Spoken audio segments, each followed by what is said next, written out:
The Skeleton King was once our beloved. Hi guys, this is Ray from Diablo3blog.com. Driven mad by Diablo's evil. He lost both of his sons. This is the third part of my full monk run through the beta. Now it seems he's This is the section of Act 1 named A Shattered Crown. I'm going to let the monk and the action of the monk do most of the talking, and I'm going to add a few comments here and there if I can think of anything that might be interesting. This quest is actually the quest that gets you the blacksmith for the first time. Whenever you run this quest on your second character or third character, the blacksmith will temporarily move away, but you will still be able to access the anvil for salvaging and be able to create armor and weapons. But the first time you do this on your first character, you will not have the blacksmith until you complete this quest. Here's Radek. Recently in the beta, in a recent patch, he was given the trinket section, which you see there. You can buy some nice rings. If you see them priced quite highly in the auction house, it'll be people like me selling them after they bought them from Radek.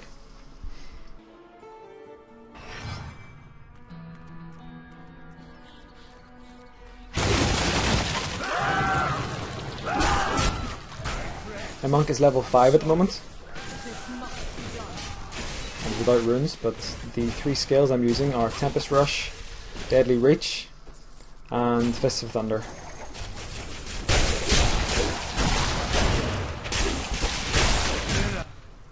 The monk has the ability to chain each of his combo moves together. So for example, Deadly Reach and Fists of Thunder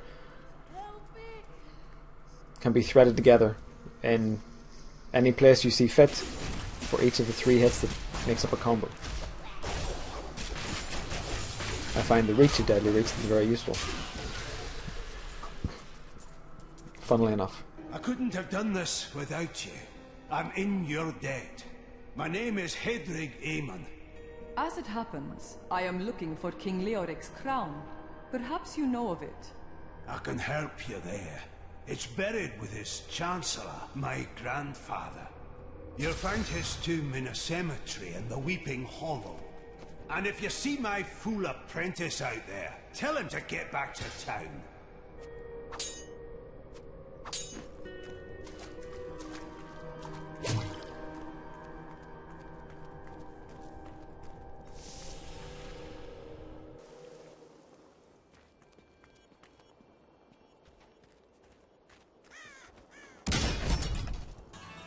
There's a big pack coming this time. Stand your ground!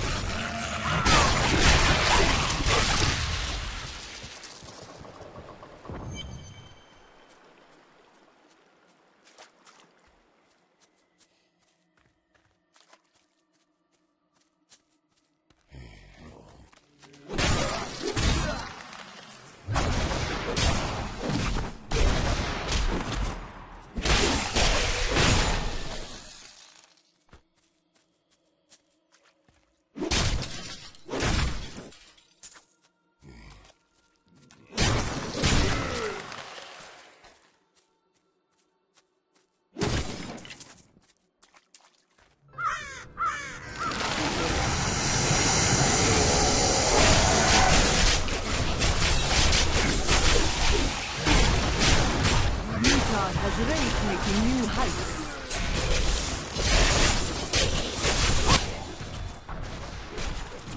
As you can see now, you can change or add runes in the middle of combat. There is no in combat or out of combat, as you might be used to in World of Warcraft.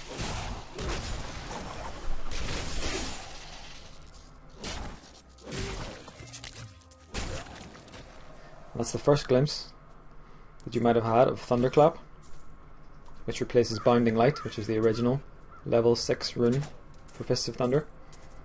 Thunderclap has a short teleportation effect and an AoE. I'm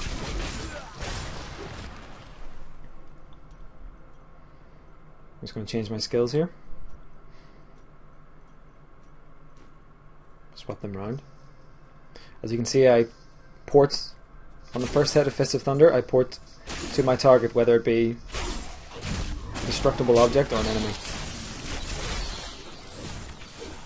You will not port on each of the 3 of your combo, so it makes a lot of sense to open up with Fists of Thunder, port into a group, and then use, in this case it would be Deadly Reach or more Fists of Thunder combo hits.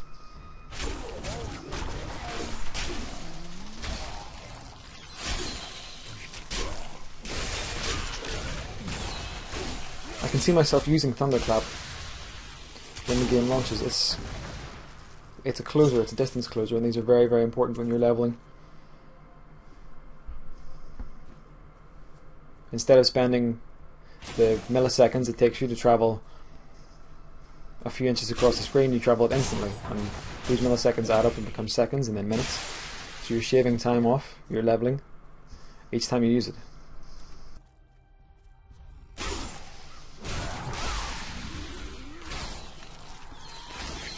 One of the joys of playing a monk is that the combos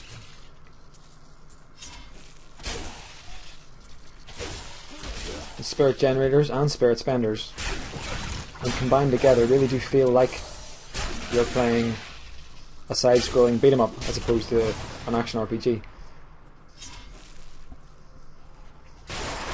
I've never actually felt this unrestricted before, playing an action RPG. It doesn't just apply to the monk, it applies to a lot of the classes in the game. Your flaws are revealed.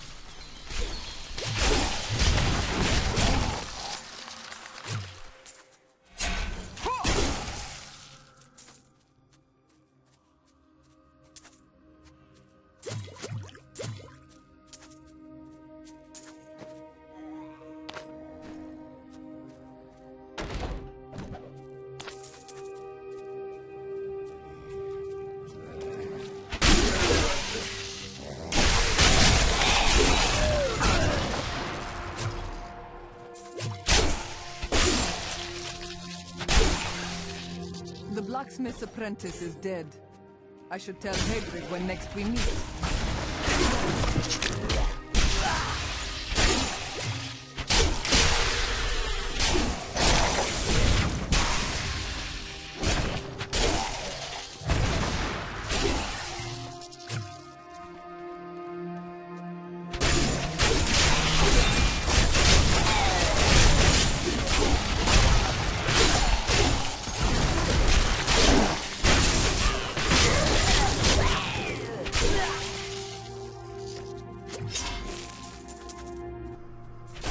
There's 2 types of people in Diablo 3, and there's the people who like to break stuff and the people who don't like to break stuff.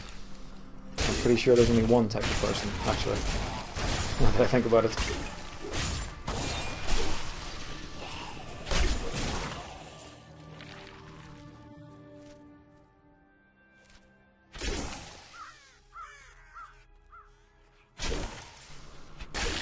You can see right now I've got a saber and dagger as a main hand offhand weapon.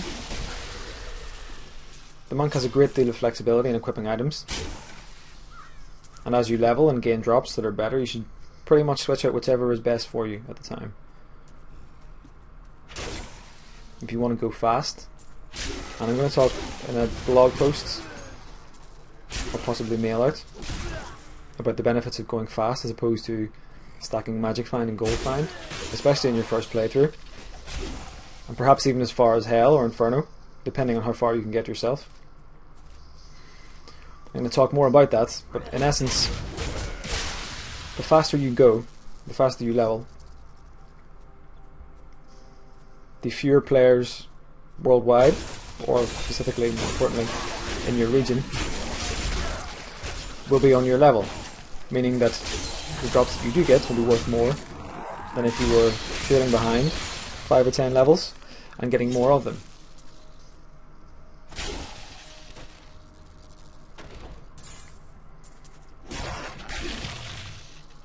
When the game launches, I myself am going to opt for speed.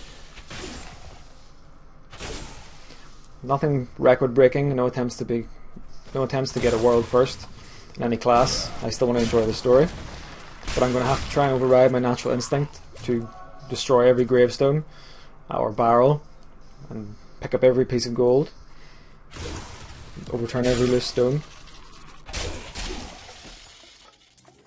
I think I might have a minor disorder the amount of times in Diablo that I want to run back minutes just to open a chest that I'm sure, because it's a low level, won't contain much of any importance.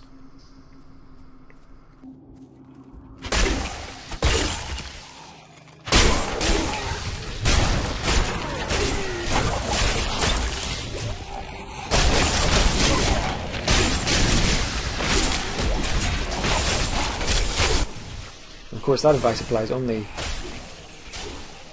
if your strategy involves doing a bit of farming and whatnot yourself. But of course, your strategy should involve leveling and farming yourself, because that's the whole point of us playing this game.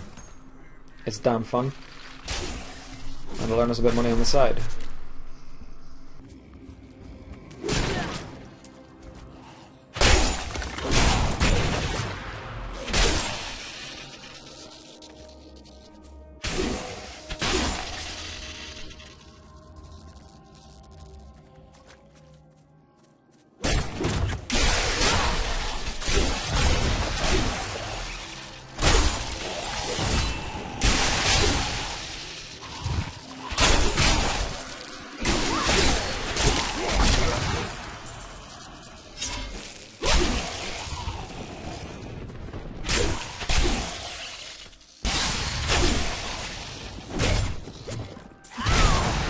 Strides grow longer.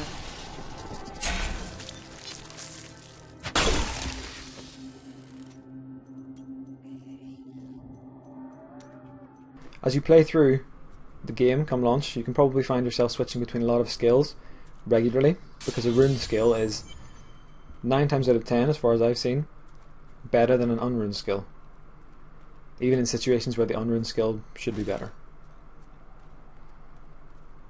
Maybe I'm just saying that because they get different animations, and those animations are usually awesome.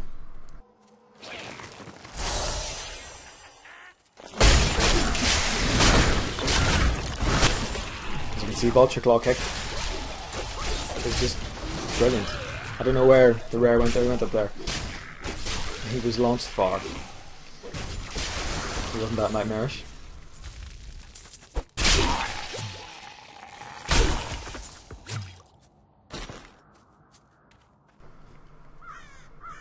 I might have mocked that rare, but I was actually killed today by a rare pack for the first time in months on my Witch Doctor while I was leveling.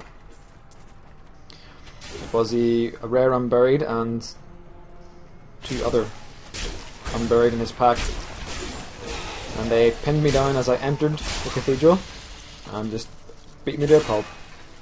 It was awesome, even it was not embarrassing, but I was taken aback.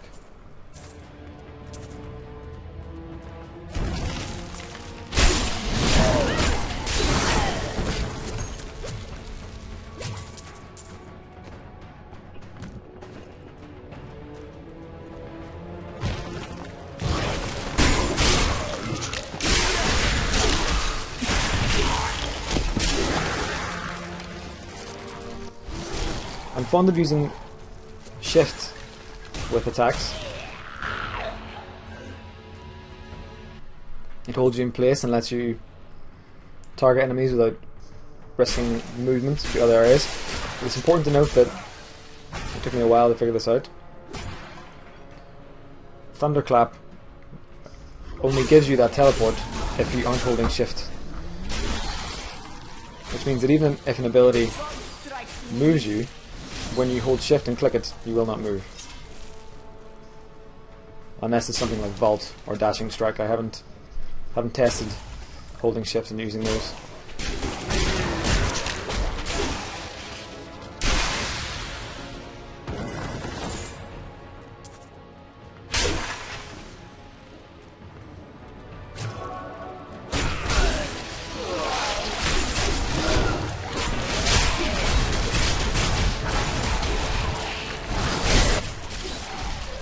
This just looks awesome. It's fun to play. And I'm level 6 or 7, sorry. Almost gives you shivers thinking about what it's going to be like whenever you're level 52.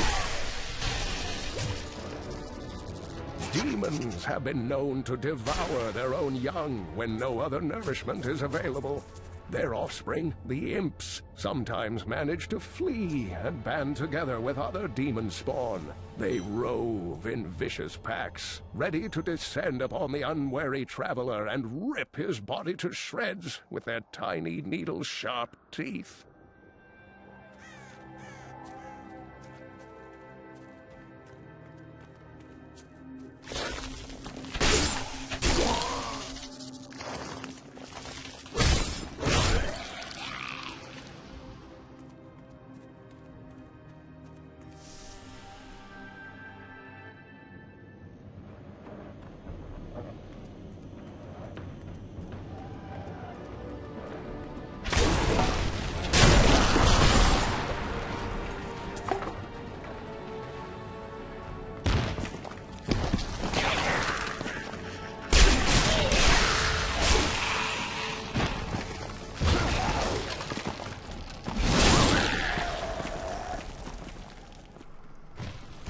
As you can see here, I'm falling victim to my tendency to be thorough when I go through dungeons.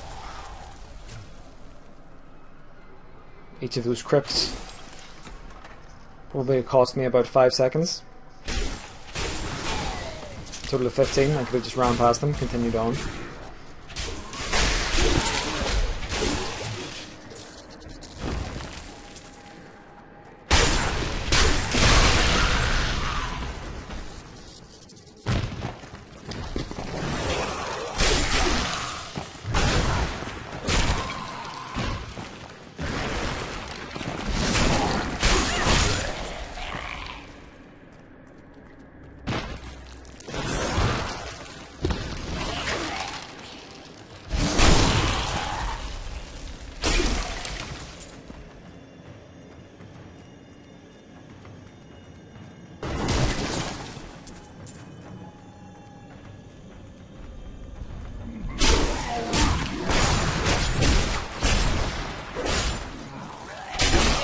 The gods strike through me.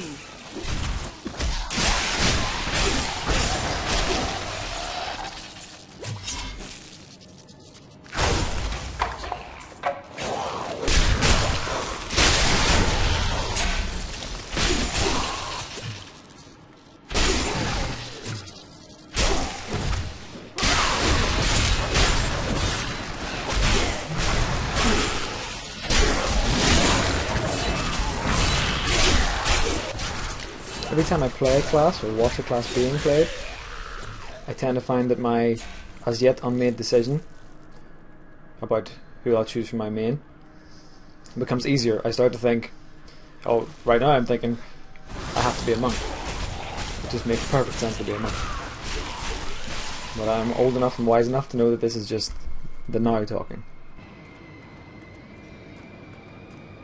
I'm not that old or that wise. In this case, I just know. Whenever I watch the Witch Doctor next or play the Barbarian, I will want to be the Witch Doctor or the Barbarian come launch. I think it's a good sign for a game whenever you can't decide who you want to main. The crown is near.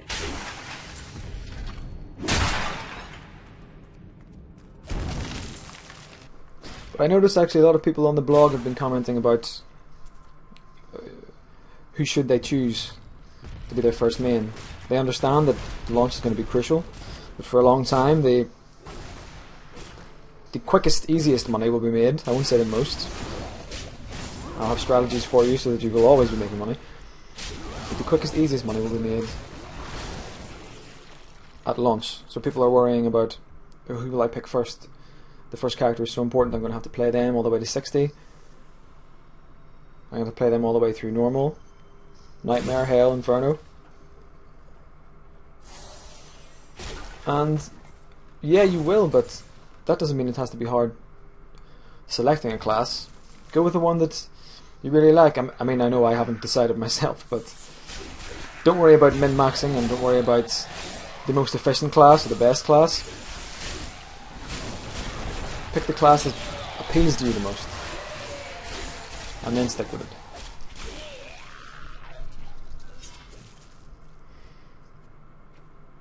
From what I've sampled in the beta, up to level 13, no one class really stands out as more powerful. You hear people talk about the Barbarian and Wizard being very good against packs, but you can see that playing the Monk here, I don't yet have an AoE attack apart from Vulture Claw Kick. Nothing like Cleave and Hammer of the Ancients that a Barbarian might have. I don't have an AoE attack, and yet the mobs still drop. And it's fun. Pick whatever's most fun for you. That'll be the most important thing. You might be 5% more efficient on a Barbarian because of the class setup. But if you get bored and don't want to play it that long, you know you're going to lose out anyway. I just wanted to sample out how fast Frenzy made me there.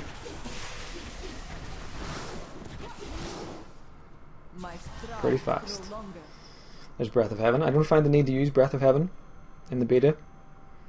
I'm sure when we play at launch, when we get a bit ahead of ourselves as we level, we'll reach that point where we get killed and think to ourselves, maybe we do need some defensive spells or healing spells. But so far in the beta, from what I've experienced, you can just go all guns blazing.